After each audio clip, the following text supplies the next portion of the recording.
And good morning and good evening. Thank you so much for joining today's webinar. We are grateful to our speakers and to our participants for this opportunity to hear about some stories from the Middle East. My name is Luciano Kovacs. I serve as I serve the Interim Unified Agency of the Presbyterian Church USA as Global Ecumenical Liaison under the Ministry of Global Ecumenical Partnerships. And in this role, I liaise with partners in the Middle East and Europe. Welcome to all of you to this webinar. Today we are going to feature friends and partners from Lebanon and Palestine who once again are amid a war that has set the whole region on fire and is killing and displacing people. And in a minute or so, I will introduce them. Just a few words about the webinar. And as you may know, Global Ecumenical Partnership is a ministry of the PCUSA, which is called to accompany partners across the world, connect them to constituents and other partners, and equip our churches with knowledge and expertise coming from the regions where our partners are located. And we do this with many colleagues in different offices of the Unified Agency, including the Office of Public Witness, Presbyterian Disaster Assistance, Presbyterian Hunger Program, among many others.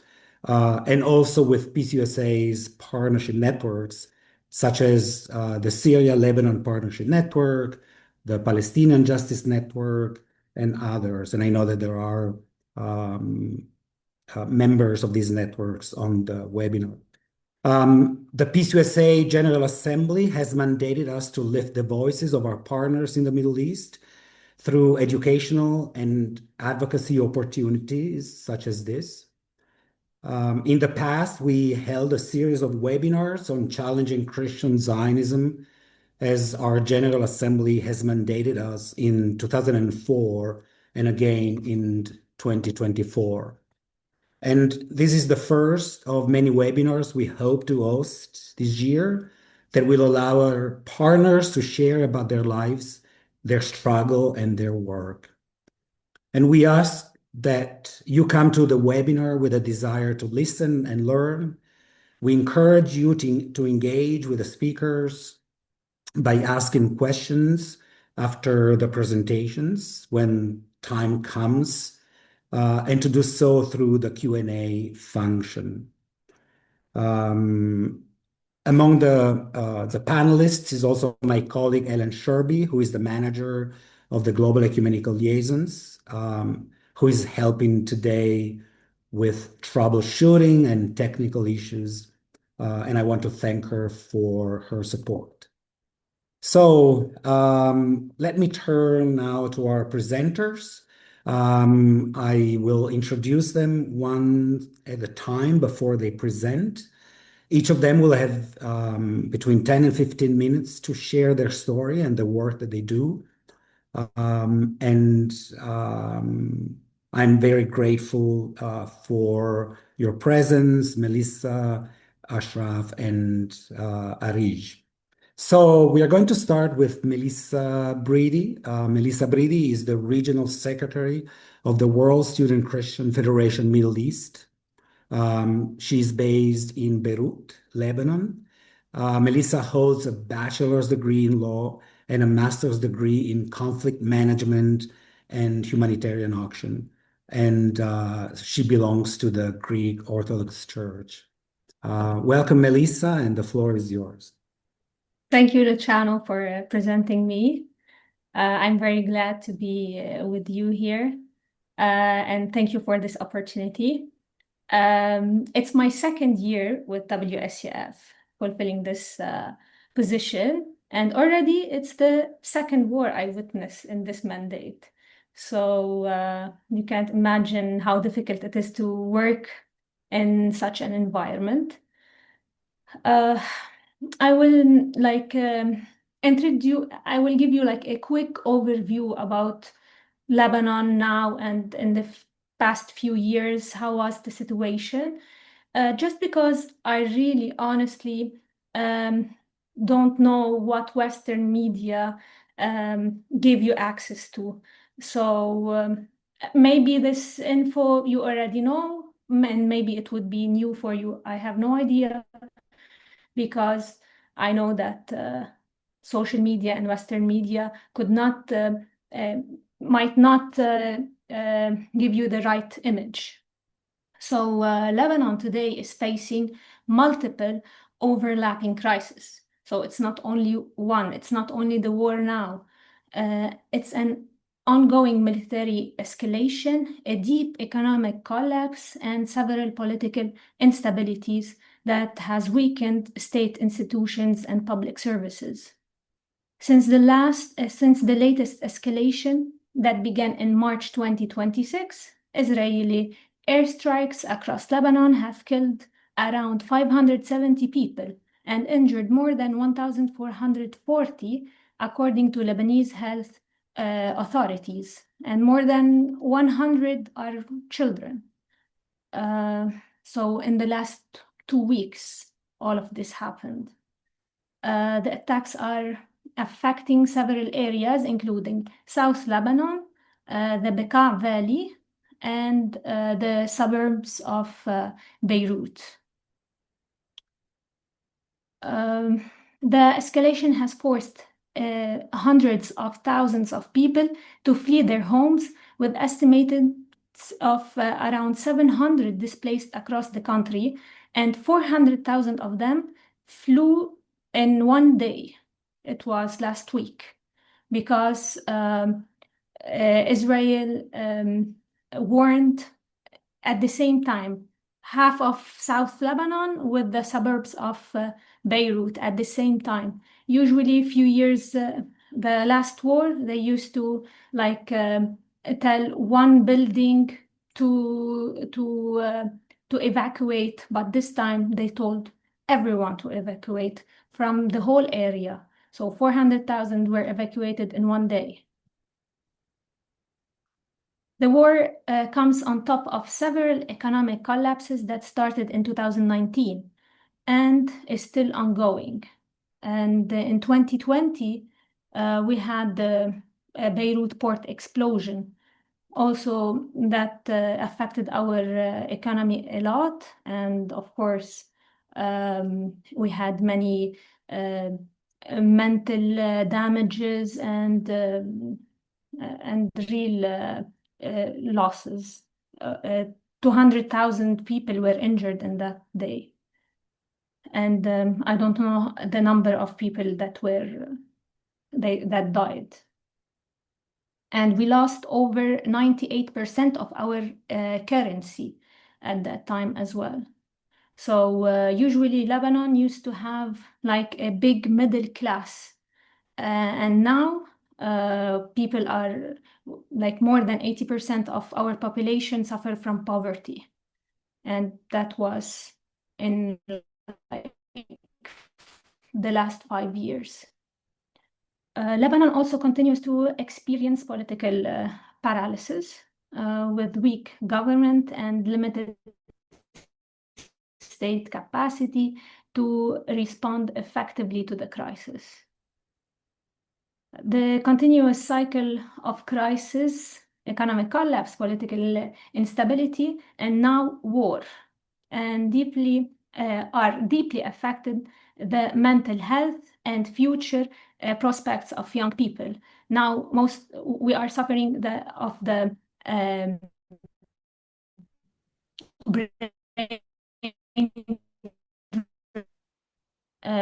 people escape Lebanon, and now we have this gap of this range of age range.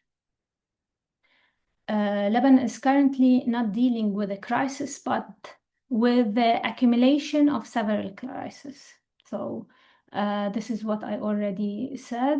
In this war, the most dangerous thing, in my opinion, is not only that we are getting bombed, but also the way Israel is trying to act, which is trying to make us like trying to create a civil war inside Lebanon, and this is the most dangerous thing, in my opinion. Getting bombed from Israel is not as dangerous as having a civil war, because we already had it for 20 years.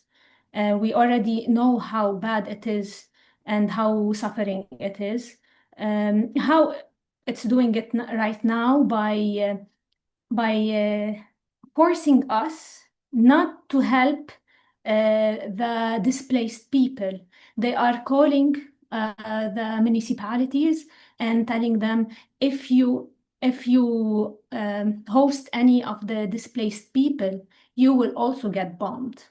So this way, even if we have the goodwill to stand beside our people and help them not to fight back, but only to have a place to be, because most of them are families. Not everyone is Hezbollah. Hezbollah is Shia. Their religion is Muslims, Shia, but not everyone is related to Hezbollah, and they want us to create this hatred between us, and they are forbidding us to help anyone. So humanitarian aids are very limited, and this is the situation. We as WSCF, we have two like churches that are located in the south, and yes, they are suffering from bombing. Thanks God, we didn't lose anyone, but we have like some houses that got damaged, but minor damages, not the way that the Muslim region is damaged. But this hatred that they are trying to create inside Lebanon is very dangerous.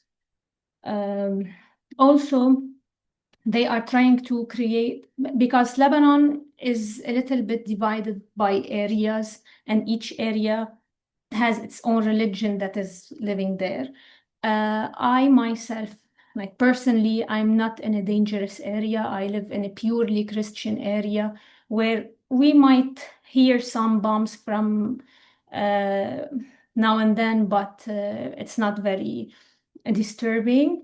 And people flew to this area and in order to hide, and they told us we cannot host them.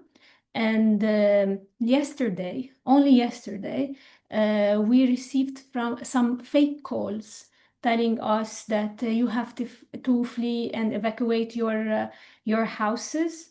And that was very strange for us, because in this area we never evacuated our houses because it was never dangerous.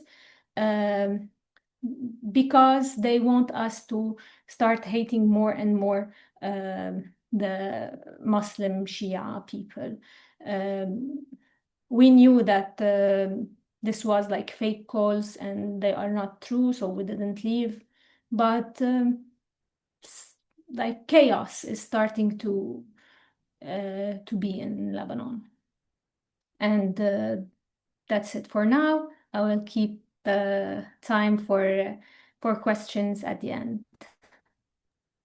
Thank you. Thank you so much, Melissa, for your presentation and sharing not only about situation in Lebanon, but also about the daily lives of the people in Lebanon. And we're praying for you and for everyone in Lebanon, and also for the students in southern Lebanon who are being targeted and affected by the war. We are going to move on to Ashraf Tannous. And let me just introduce him. Reverend Ashraf Tannous was born and raised in Ramallah, Palestine, and he did his undergraduate studies as the Near East School of Theology in Beirut, Lebanon. Reverend Ashraf went into seminary at Bosse Seminary in Geneva, Switzerland. After seminary, he was an intern in Riedberg in Germany. He was ordained into the Evangelical Lutheran Church of Jordan and the Holy Land in 2012 and was first called as associate pastor alongside Reverend Ibrahim Azar in Jerusalem. And shortly after, he was called to serve at the Evangelical Lutheran Church in Beit Saur. In 2019, the church called Reverend Ashraf to serve the congregation of the Church of the Reformation in Beit Jala, where he served until 2024. In 2025, Pastor Ashraf was installed as pastor of two parishes, the Evangelical Lutheran Church in Beit Saur and Christmas Lutheran Church in Bethlehem. Aziz Ashraf, welcome to our webinar, and we're looking forward to hearing from you. Good afternoon for some of you, good evening for some of us. Well, thank you, Luciano. I'm very thankful for giving me the opportunity to speak tonight for our distinguished guests. And I would love to say something. You know, I want to say that my heart is in Lebanon too, because 4 beautiful years of my life I spent in Lebanon, and you know it means a lot for me as well, the peace in Lebanon. Well, as a pastor in the Holy Land, Palestine, and here in Jerusalem, where I live with my family due to lots of political issues and bureaucracy. So I have to go back and forth every day from Jerusalem to Bethlehem and to Beit Sahur and back every day. So it is something not easy, and it's not securely as well, and it is risky sometimes because you never know what happens. You never know what will face you in the street, or blockage or closure or whatever. So it might bring you to another place where your family is not, or your congregation is not. So the situation here in back home in Palestine is very, very, very critical. It is very we don't understand it because things are very very vague. It's foggy. It's the vision and the view is not clear. We don't know what will happen. We don't know what the coming hours and seconds even bring for us. Maybe now while I'm sitting with you, the alarm goes off and we need to go to the shelters because we never know what will happen, or where the rockets will end up, and so on. So it is somehow very, very complicated, and it is really it's causing lots of trauma for people here, and lots of difficulties for people here because things are not safe. People are thinking of leaving this country to go somewhere else, so that they are seeking their peace, they are seeking their freedom, they are seeking their security, and so on. So concerning the general situation, I know Areej will speak more about things, in details maybe. Concerning the general situation, people are unemployed now, no work. Bethlehem area, that depends, let me say 95%, or let me say 90% on tourism, has no tourism anymore. Empty streets. Jerusalem is empty. Bethlehem is empty. People have no work. People are asking for help in different kinds of ways. Sometimes renting, house renting, sometimes electricity, water, and several things. And the churches are trying to make pleas and trying to pledge things from friends and colleagues and partners abroad to say that we need some aid for emergency aids and emergency pledges for helping the people. Thanks be to God, there are lots of responses from good friends, goodwill people who are sending some good organizations support to give athletes an opportunity of working opportunity for some people who have families so that they can work like 20 hours a week, getting couples of hundreds of dollars for at least, give us this day our daily bread. It's not to make them rich or something, at least to literally speaking, to give us this day our daily bread. The West Bank is under a very huge blockage. The gates are increased. Separating villages and cities from one another is very possible, and it happens in 1 second. Because simply they close the gate and they just separate Halin from Al Khadr, from Bethlehem, thankfully not Beit Sahur, Beit Jala, and Bethlehem. They can't separate it because it's like a one block. But the cities or the villages around Bethlehem, they can't cross with their cars. They need to invent another way to go from their villages to other villages and cities. So it's very it's inhuman. It's very strange because we are living in 2026. We are supposed that we are living in a very moderate AI era where we get everything ready in a few seconds. But yeah, anyhow, so I want to express my deep disappointment from the international community, basically the governments, because they see, they know, they have facts on the ground, they have facts in front of them, but they are staying silent and they are complicit with what's happening in Lebanon, in the West Bank, in everywhere, in Gaza. And this is something really, it's not acceptable because I mean, the war on Gaza, it was the ethical measurement of the international community. It was really, it's seriously something strange.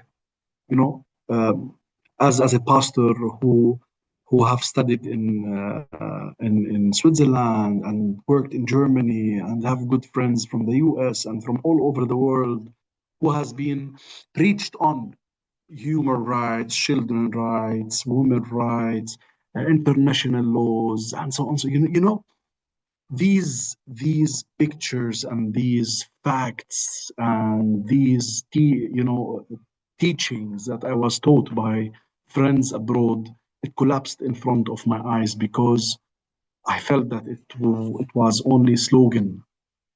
Things were slogans only on books and not being practiced on the ground. I am able to see that there are countries above the law, and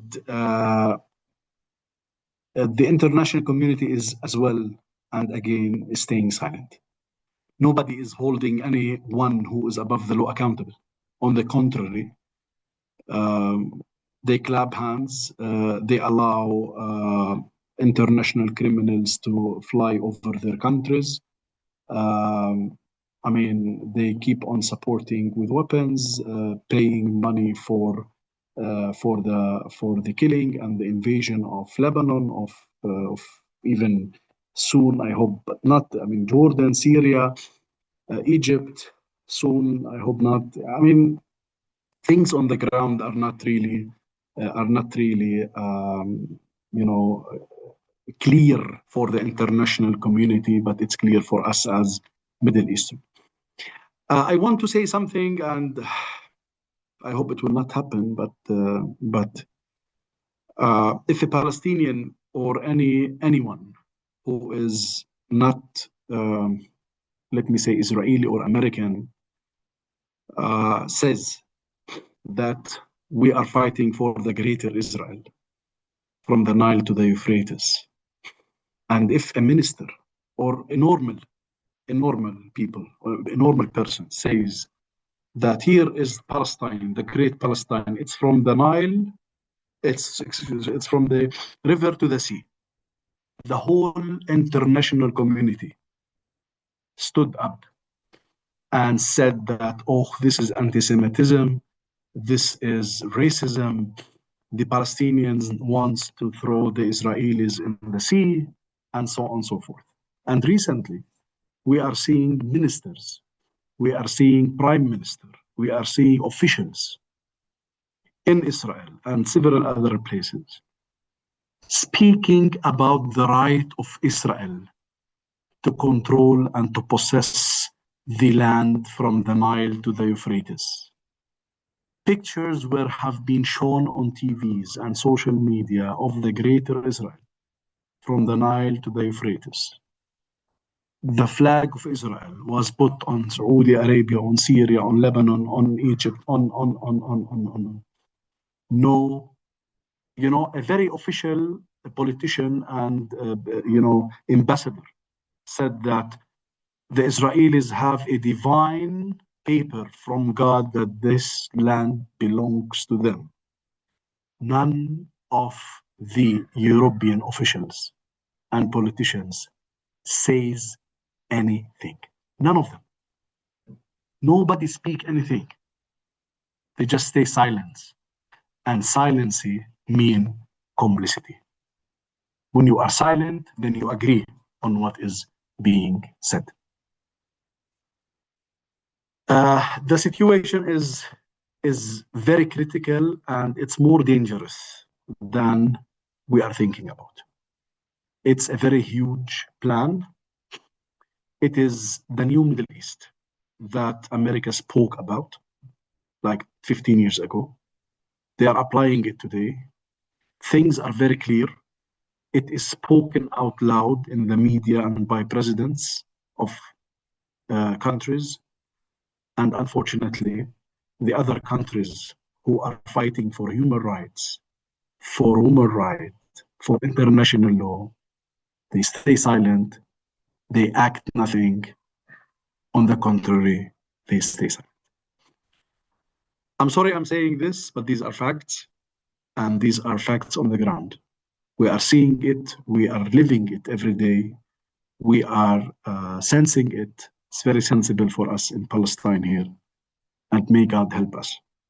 But at the end, I say, as I always say, no matter how dark and long the night is, the sun will rise for sure in the next morning. This is a hope that comes from heaven.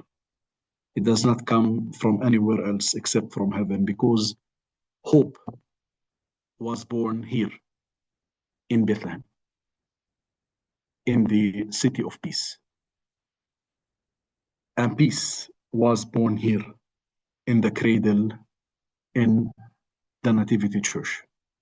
Love was born here. And that's what we are fighting for. Hope, peace, and love. And I hope by our resilience, by our sumud, by our steadfastness, we will teach the whole world how to be hopeful, how to love God and the neighbor, and how to be peacemakers and not war makers. May God bless you all. Thank you so much, Reverend Ashraf. You mentioned earlier that your heart is in Lebanon because you lived there for a few years, and my heart is both in Palestine and in Lebanon, which I've visited so many times. And knowing that you and others are in the grips of this suffering always makes my heart ache and my soul devastated. Thank you so much for your words, for sharing about the situation in Palestine, the fears that people are living through. But also thank you for calling out the international community for the silence, the complicity, as well as the double standards that very often Western countries, especially the US and European countries, use by allowing their leaders to be above the law. We are moving now to our third speaker, Areej Masoud, and let me introduce her.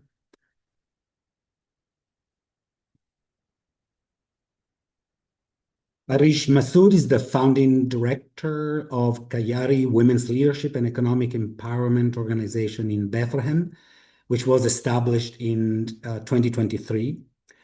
Through this organization, she creates spaces where young Palestinian women explore identity, strengthen communication skills, and develop tools to navigate conflict and lead within their communities.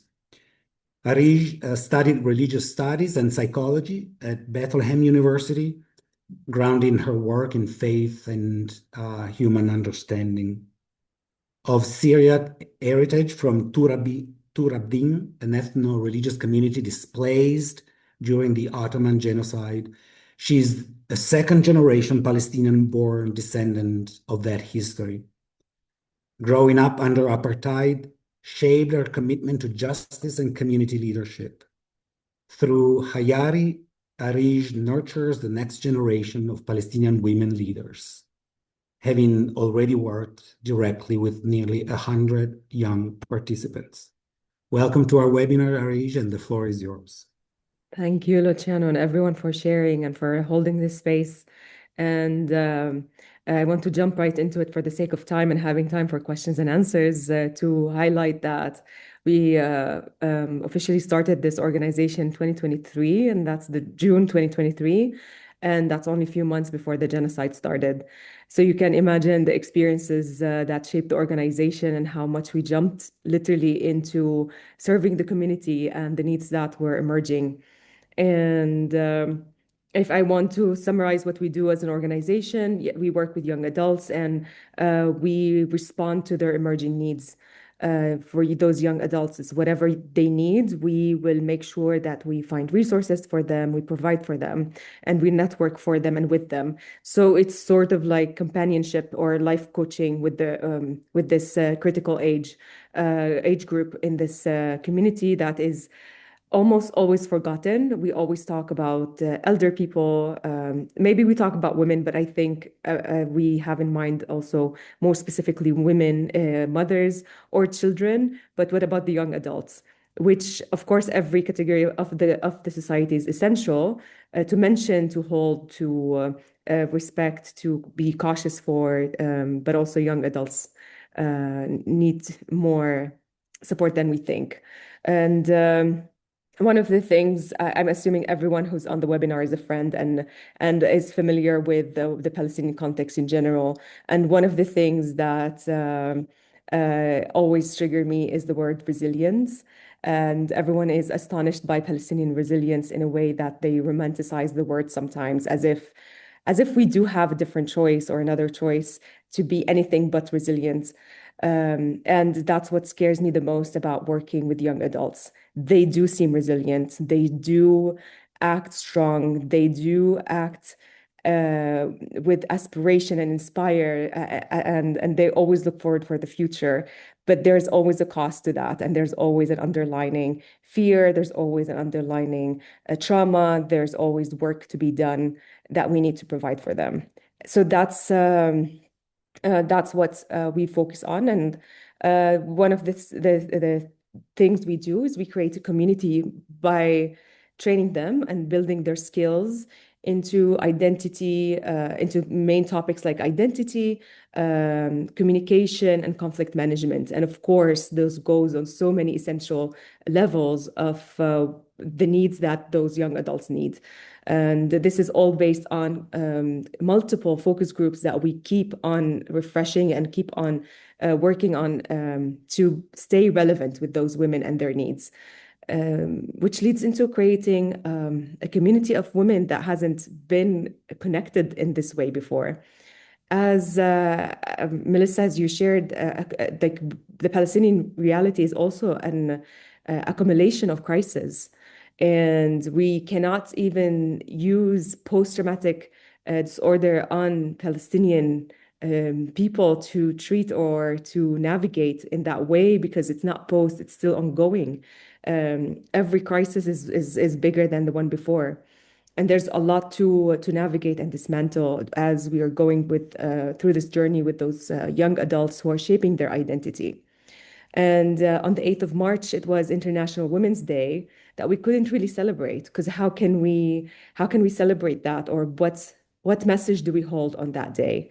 And it's mostly the message of recognizing it's a day to remember and recognizing the needs for women to survive, to have a dignifying life. As Ashraf, you mentioned, there's no dignity in what's going on. There's no dignity in apartheid. There's no peace in bombing. There's no creating peace in creating more enemies. But that's the reflection of what's happening and what we're seeing on ground. So we couldn't truly celebrate because that was basically a few days after the beginning of the war on Iran, where we are not just hear the bombs, not just are receiving missiles, which we are in Palestine, in the West Bank specifically. As I'm from the West Bank, I can speak specifically to that. And we do not have shelters that we can go to hide or seek refuge in, where we just wait and see what our destiny is after and when we hear alarms going on and sirens going on in Israel. And of course, Israel tries to target those missiles that are flying over us, over the West Bank, to avoid missiles falling into Israel itself. So we become even more casualties in the West Bank of a war that's not even ours specifically. So how could we celebrate International Women's Day?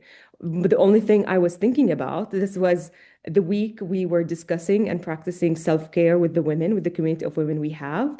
And the only thing I can only think about is how can we now put it in practice when it's needed the most?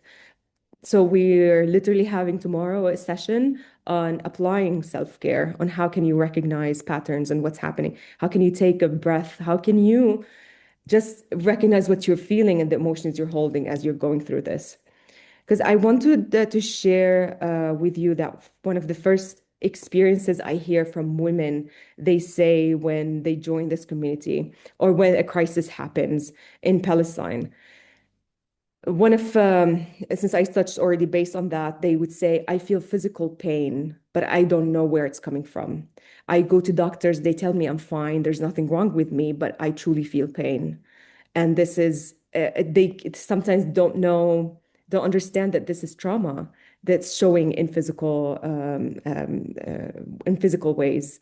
To share a story of one of the participants who lives in one of the villages around Bethlehem, who fled the country. She and her husband and her child left the country to Turkey in 2023, and not even a few weeks in, they went to Turkey. Not even a few weeks in, the genocide started. And or sorry, before that they fled to Turkey. I'm sorry, missed the alignments of the dates. They went to Turkey and the earthquake happens in Turkey while they were there. They haven't even settled in. They don't know anyone who was around. They drove on dangerous roads. GPS wasn't working. They don't know how to navigate the community, the language, the country, or anything. They were literally fleeing a zone of crisis with an earthquake. They left Turkey, came back to Palestine, went back to that village. The genocide started. they had to go through a genocide. They were blocked into their own village with all the checkpoints, not able to move around, with a son with disability. And just to imagine the reality that they went through, yet she was the one who shared with me that she doesn't understand why she's having all this physical pain. And it had to be a journey that we had to take with her to help her understand and navigate that. But it's a fragment of all the stories that we hear at Khayari organization of difficult experiences that are unexplained or untaught, or that are brushed under the word resilience. And that's why it's a bit problematic. I'm having a bit of problem with this word.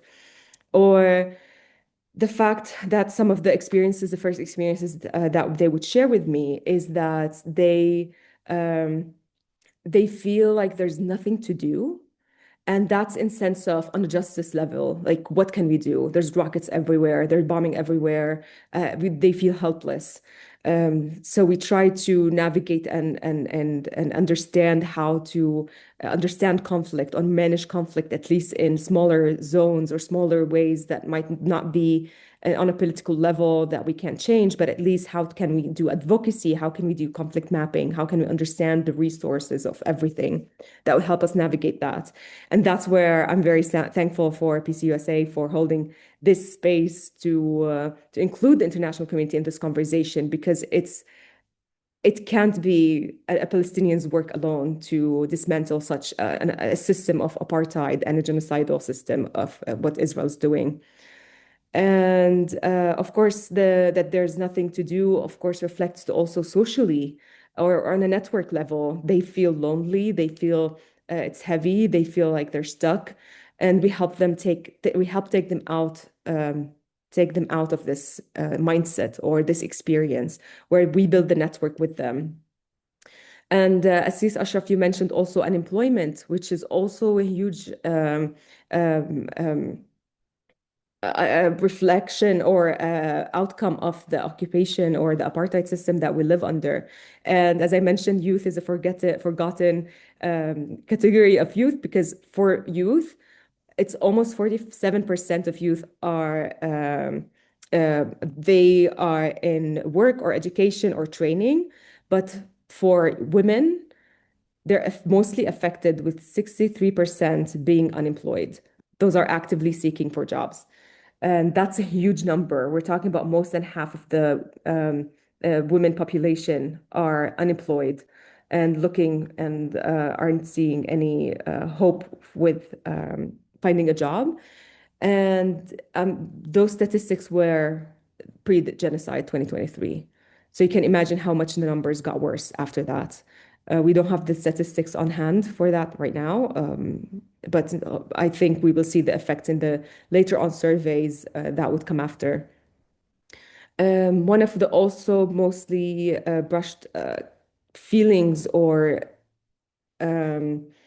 realities that those women face, of course, everyone in the Palestinian community, but I'm speaking, I wanted to share women's experience and young adults' experience, is survival guilt. First of all, of course, that's a reflection of the fragmentation or the fragmented nation that Israel has caused, whether between fragmentation between Gaza and West Bank, as if we're not all Palestinians, fragmentation within the Palestinian community itself, between villages, cities, northern regions, southern regions, east, west, and everything. Palestine became such a fragmented nation that is restricted of movements, that's full of checkpoints and very dangerous roads to be driving on, and which makes everyone it makes it very easy to just live in a bubble and not be exposed or in connection in community with with the other Palestinian community who is around you, keeping in mind that doesn't reflect the Palestinian culture. We as a nation, we are a collective nation, and apartheid is literally changing even our identity, in a sense that's causing identity crisis, survival guilt in a way that what's happening in Gaza is horrific. Of course, they're going through man-made hunger and famine, and they're going through a genocide that's being negotiated on news as if it's a question to be asked: is it a genocide or is it not? Like, how can we debate that till today? So there's a lot to take in the West Bank community, but there's also apartheid system in the Palestinian community. And there's a lot of microcosm spaces that are reflection of what's happening in Gaza, but are not covered in the news, like in Tul Karim or some of the refugee camps that have been wiped out by Israel in the northern parts of the West Bank. That was not Gaza, but still survival guilt still is real. For the sake of time, I want to just jump into asking. I always like to share one image of how can we think of our involvement as a community, since we're all locals to Palestine or non-locals to Palestine, but we're all one body of Christ in all this matter, since you're here on this call. And one of the things that I always like to look at it um, as a piece of an art, and it's a mosaic. It looks like a mosaic. And for me, I think about it as um, a piece is creation, and how can we create this piece of art, this piece of mosaic? And I believe that each one of us is a different piece of the mosaic that we can bring together to shape this beautiful piece of art towards change. Each one of us have different duty, has different talents, have different strength and skills. How can we recognize what those skills are and bring them into that piece of the mosaic that would shape this amazing piece of art towards justice, towards peace and resolution for what's happening in Palestine, or of course, every community that is suffering because of how the world is turning a blind eye toward it. And through this creation of the mosaic to peace, we mobilize, of course. We uplift marginalized voices like this conversation we're having right now. How can we work toward creating hope and engaging in meaningful dialogues, and how to foster understanding and advocate towards a just peace? I'll leave it for here, and I'm sure we'll cover more with the questions and answers. And it's back to you, Luciano. Thank you. Thank you, Areej. Thank you for sharing about the work that you and your organization do with young women in Palestine, and also for problematizing the issue of resilience, and the fact that, as you mentioned, a lot of Palestinian women and young people in general are acting as though they're strong, but they're living through so much trauma, which is generational trauma and it's current trauma, and the shaping of their identity that you mentioned, under apartheid and in a context of war is just something that is so important to mention and to help them work through. So thank you so much for all the work that you do.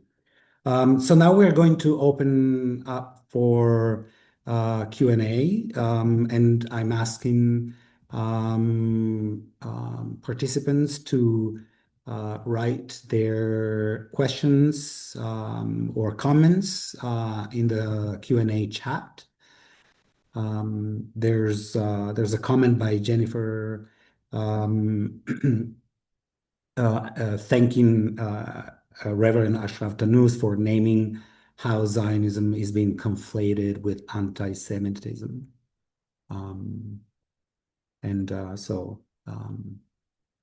Any other questions? Please write them down in the chat.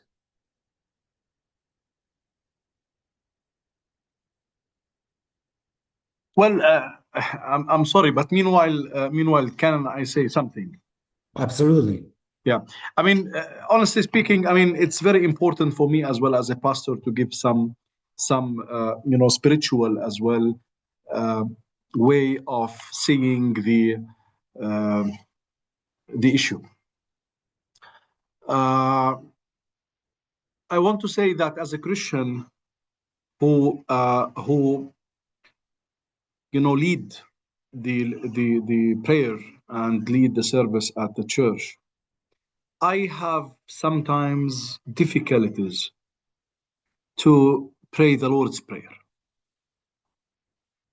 Why so? Because as a Christian from Palestine who is in one body and in full communion with other Christians around the world, doesn't matter their denomination, I'm having lots of difficulties saying our Father. I'm having difficulty to say Abana الذي في السماوات, because the moment I'm praying this, other Christians, even since we are speaking about Christian Zionists as well, even the Christian Zionists and the Americans and all those who are supporting the state of Israel today, mixing lots of theological issues with political issues and naming the state of Israel of today as the Israelites of the Old Testament and so on and so forth. I'm having a trouble in praying the Lord's Prayer because they are praying with me this Lord's Prayer. Am I sharing the same Father with these people who are cheering for war? Am I praying for the same merciful, loving Father, God, who is the Father of, or the God of love, the God of mercy, the God who incarnated, the God who, became flesh so we can become divine? So I'm seriously finding some difficulty. So please, let's fight. Let's fight to spread this pain and say, the moment we are saying our Father, we have to mean what we are saying, because there are Christians all around the world who are suffering from other Christians who are thinking that they are supremacy and they are gods on earth. And foremost, when God created us in Genesis 1:26-28, God created us all as a human being in God's own image. And we have to respect this, because we are all human beings, and all human beings on this earth, they deserve to live life, and to live this life abundantly, and to live equally as others are living, no matter if we are bald, blue eyes, brown hair, Middle Eastern, Africans, Americans. We are all God's people, God's children, and we deserve to live based on this equality.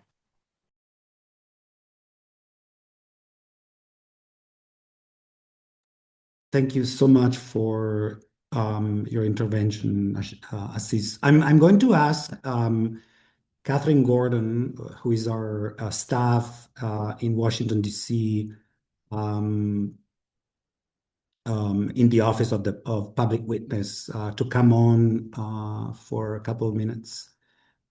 And she's going to help us respond to a question that we have from Dave.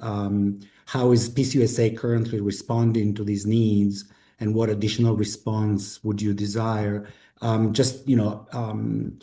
our perspective in global ecumenical partnerships, as I mentioned in the introduction, our role is to accompany our partners and, to connect them to our constituents, as we're doing today, but also to visit them when it's possible. Of course, right now the war is impeding travel. I want to mention that our state clerk, Reverend Ji-Hoon Oh, led a delegation to Palestine and Jordan and Israel in January. And so she was able also to hear the cry of our Palestinian partners and friends. And so the come and see visits that our Palestinian friends have put together over the years have been very important for us. to relay to our constituents what's going on the ground. And also we work together with the Palestinian Justice Network, which does a lot of grassroots organizing. The PJN is a GA mandated network.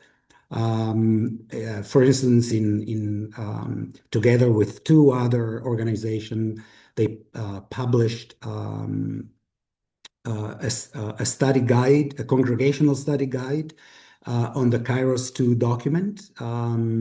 And so that's available for anyone who wants to provide educational opportunities to congregations.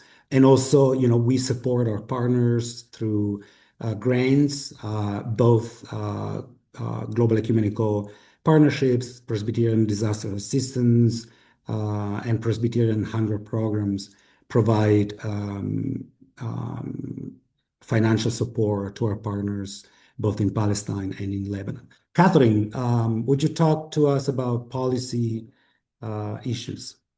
Sure. So I'm the representative for international issues at the Office of Public Witness, and that's the public policy office of the General Assembly. So we are in DC and we advocate for policies. But I always like to say when people ask what the PCUSA is doing, it's so important for everyone in the PCUSA to be doing something, not just national staff. So it's really important to think, what can you do? What are you doing?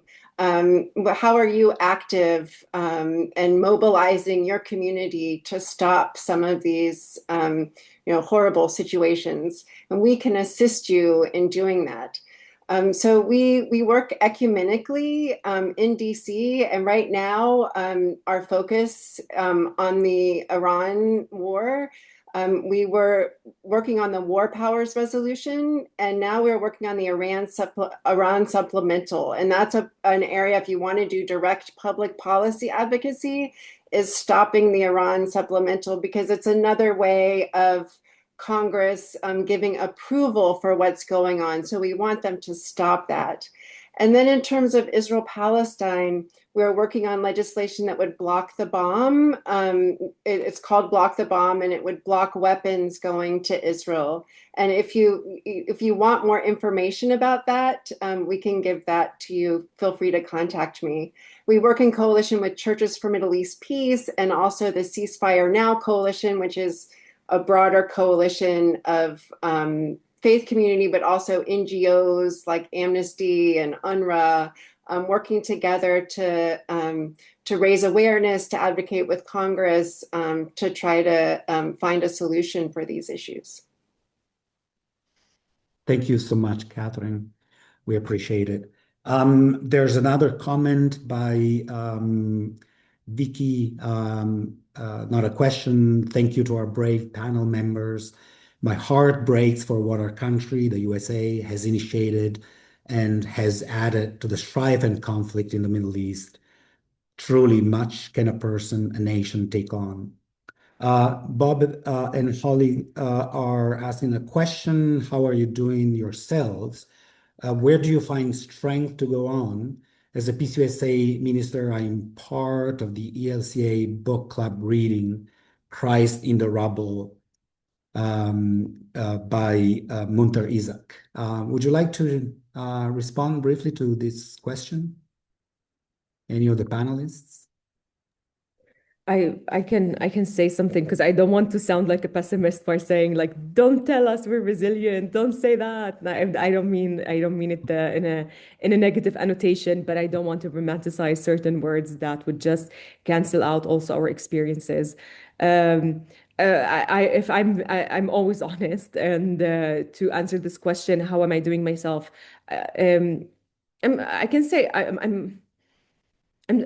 I'm struggling to be such a justice-driven person, but to live every moment in life with the lack of it is very difficult. And it's something you need to seek daily, make effort to create hope. I don't believe hope just exists. We can't take it for granted here as in Palestine or as Palestinians. We have to create it and work for it. And that's what that's what I do. I'm also a very practical person. That's what I do. That's why I'm working with these women alongside them, figuring things out. And as we are working towards training them and teaching them, I'm also reminding myself that I need to attend to self-care. I need to notice my feelings, notice everything we are sharing with those women and those skills to just revive them. And as part of that, we can't take it for granted. We need to work daily on it. But I can share that I'm not very optimistic with how things are moving forward in the region. It's not just in Palestine anymore. It's moving into the region, and how much because of the world's attention to what's happening in the region right now, there's worse atrocities happening in Palestine itself. There's more invasions, there are more attacks, there are more people who are taken into prison, in numbers that we haven't seen before. And or Israel always follows this tactic where everyone's looking elsewhere, we do worse in Palestine. And that's what's happening on ground. So that's where my not very optimistic side comes out as well, where this is the reality we share. But I'm still in Palestine, I'm still in Bethlehem, and doing the work that I truly believe is important to be done. So that's how I do my own self-care. And also, of course, I have my dog that I take her on walks every day. She helps a lot. If she's 16 years old and walking, we're doing okay. We're doing okay.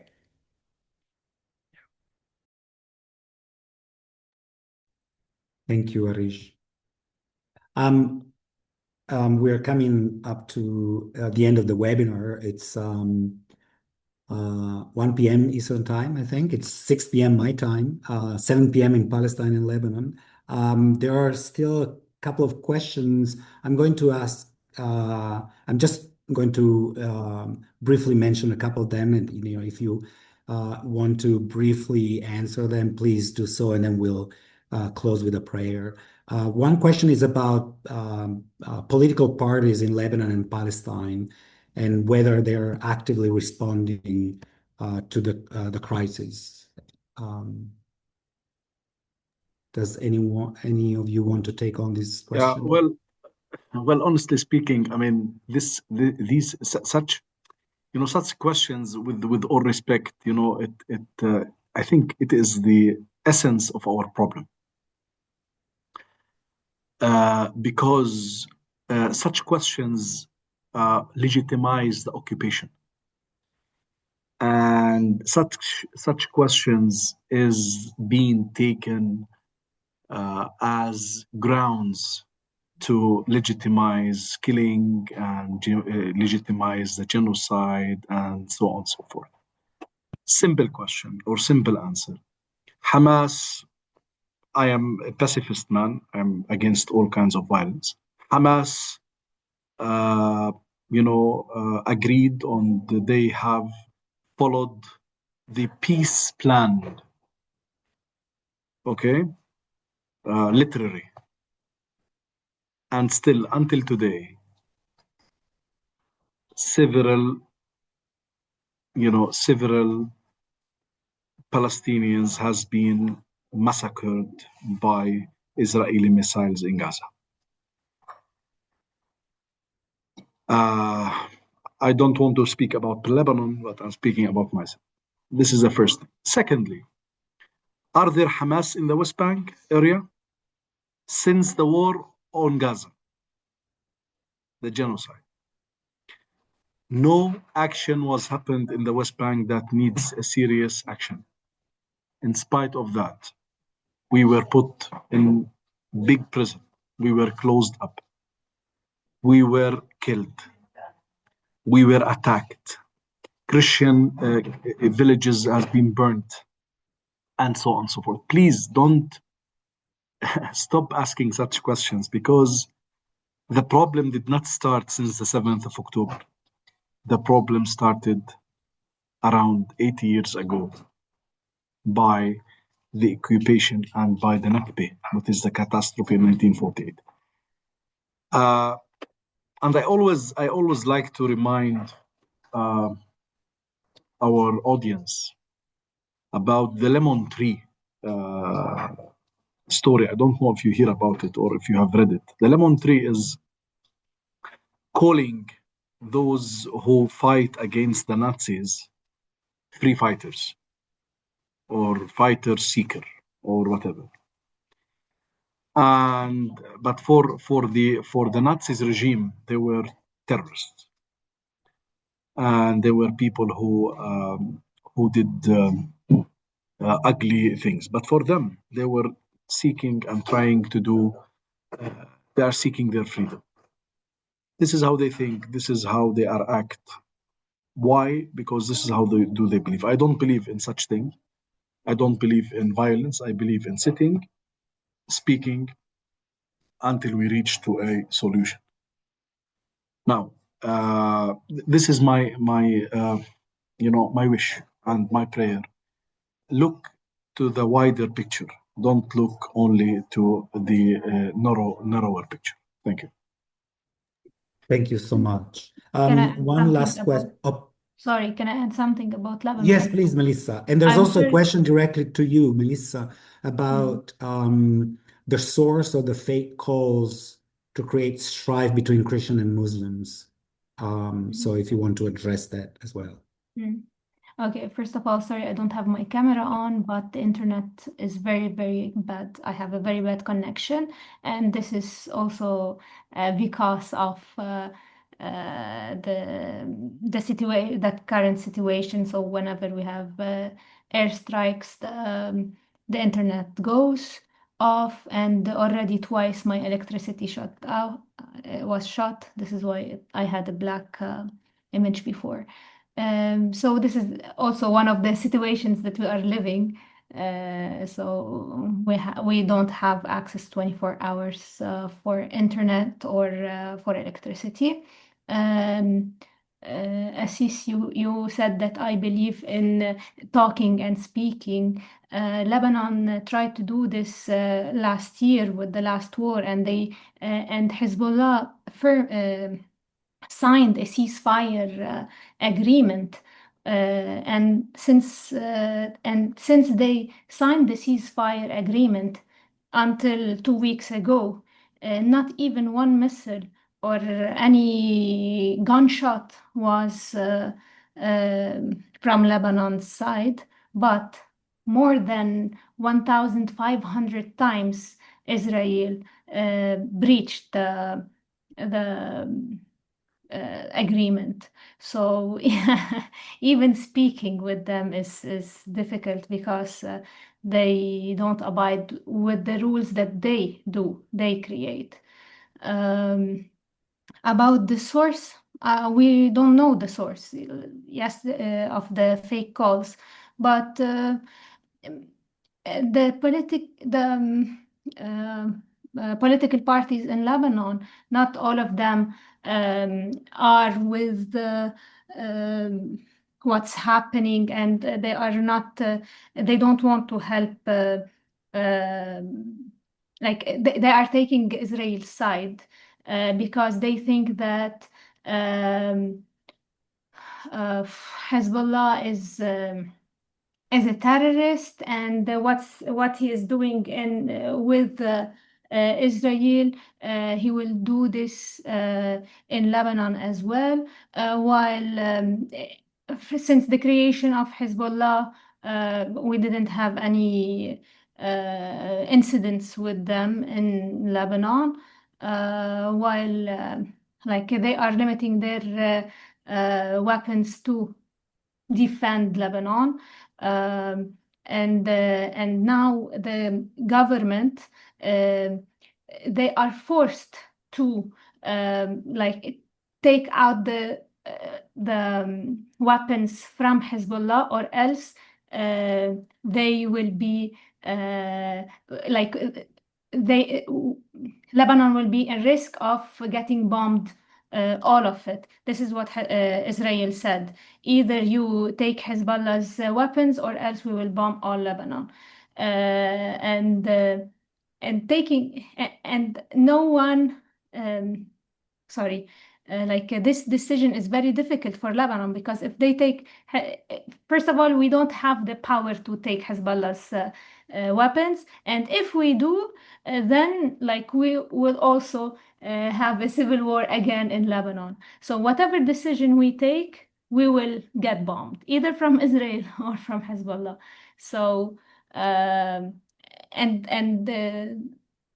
and how fair it is to get this threatened from Israel, that it's legitimate for them to bomb us, even if we decide not to take out the weapons, that they already know that we cannot do it. So this is it. Thank you.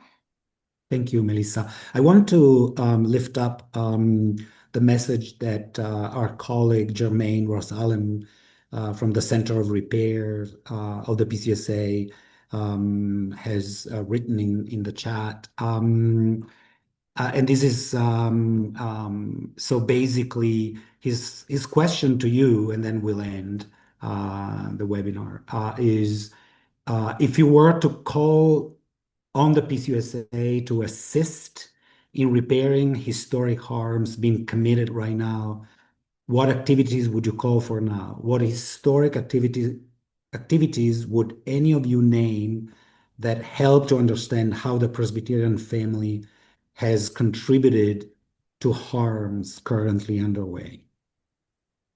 Well, I would first of all, on behalf of us, I would really appreciate and thank the PCUSE from taking the great step with the BDS. I mean, this is something actually very important that you have done, and this one step that you have been doing since long time. Today, I think there are other things on the list that PCUSA need to think about. They are thinking about, but they need to take a decision about. To fight and to call for stop to embargo Israel with weapons. This is first thing. Second thing, the international community is acknowledging the state of Palestine on one side, but on the other side they are sending weapons to Israel. This is it's like making fun of us and making fun of themselves and making fun of the international law. We have to fight to hold all criminals accountable and bring them to the international court. This is what we need to do, to fight to save what is rest from the international law, so that we will not live in a wilderness. Yeah. Thank you. Thank you so much. Thank you to our panelists, our friends. We so much appreciate your presence here, and we continue to be in solidarity with us. And sometimes I think that the word solidarity can be as empty as resilience. But from the bottom of our heart, those of us who are committed to justice and peace in your region continue to work on advocacy and also in being in solidarity with all of you. So thank you so much. And I'm going to ask my colleague Ellen Sherby to close the webinar by praying for us. Thank you. Thank you, Luciano, and thank you to our panelists for being with us and for sharing with us, telling realities and important stories for us to hear. And let us close together in prayer. God of love and of life and of hope, sometimes our words fail us. We often feel it's hard to know what to do, especially if we feel far away from places where there is such enormous violence and hurt and harm and genocide and apartheid and other kinds of harms happening.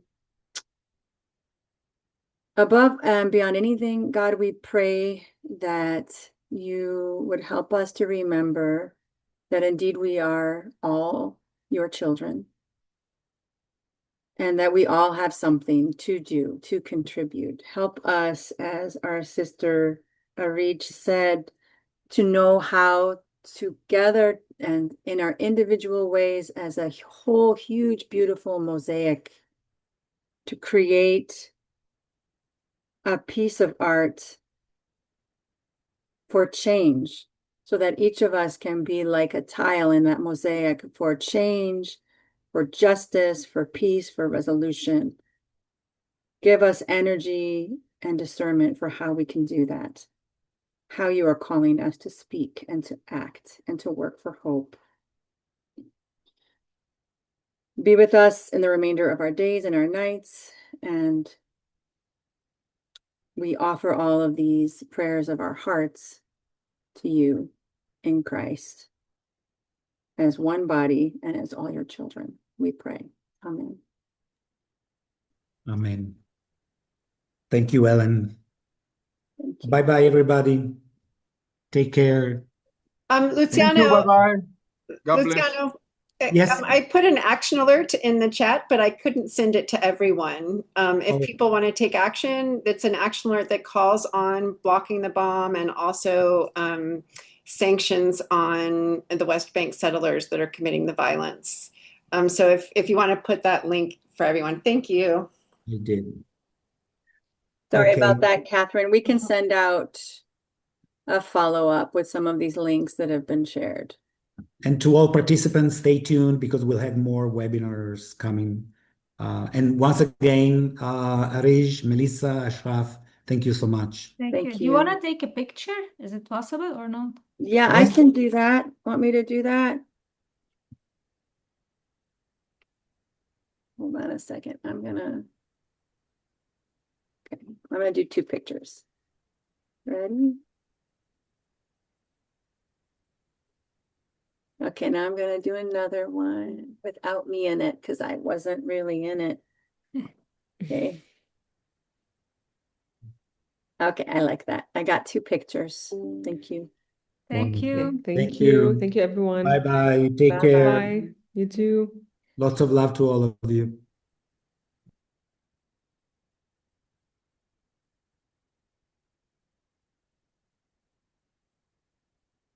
Shall we end it, Luciano? Yes. Okay.